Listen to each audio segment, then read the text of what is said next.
மத்தேயு 5ஆம் அதிகாரம் 6ஆம் வசனம்.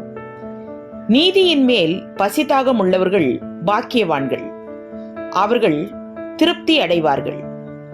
விளக்கம்: மற்ற எதை காட்டிலும் நீதியான செயல்களை செய்ய விரும்புகிறவர்கள் ஆசீர்வதிக்கப்பட்டவர்கள். அவர்களுக்கு முழு திருப்தியை தேவன் அளிப்பார். எங்கு பார்த்தாலும் அநீதி காணப்படும் காலம் இது.